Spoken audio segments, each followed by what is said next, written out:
The explosion of novel and bio-based surfactants in 2024 has been incredible. In May in HPC Today, I wrote about 26 companies doing fermentation to make biosurfactants, folks like Evonik, Holoferm, Ruby Bio, etc. And then, of course, there's the non-fermentation companies like Integrity Biochem, very successful commercially with their range of surfactants.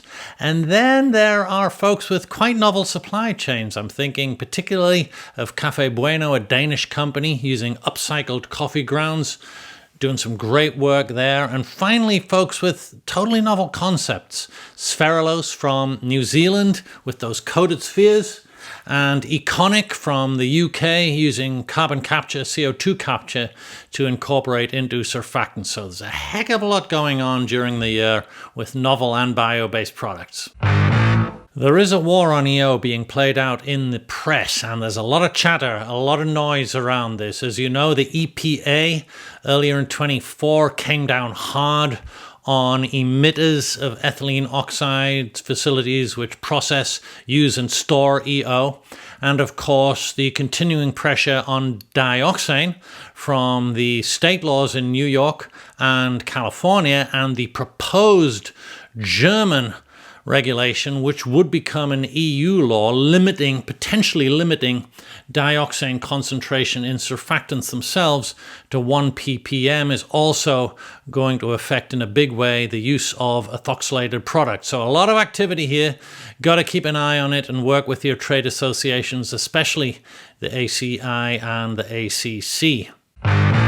BASF's restructuring and making a big bet on China. They're dividing the company up into two pieces, core and standalone. Standalone I read as companies positioned for either spin-off or joint venturing. The core business contains nutrition and care, which is where the surfactants are.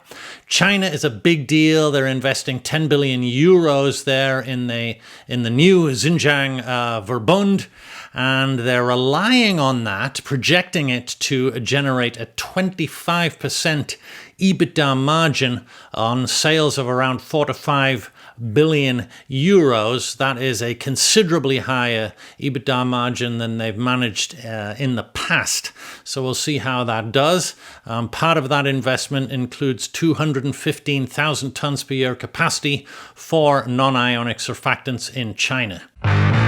There's been a lot of good work on new building block development. So Unilever and Nufarm announced a partnership where they're developing energy cane, a plant to produce oils with that rich 12-14 fatty acid fraction, which is necessary for detergents and surfactants. Then there's the collaboration between BASF and Axius Bio, aimed at fermenting directly detergent range alcohols. And finally, the fairly new joint venture involving Gino, Cow, L'Oreal and Unilever, again directed at fermenting directly detergent range alcohol. So a lot of interesting stuff on building blocks, and I'm sure there's more to come.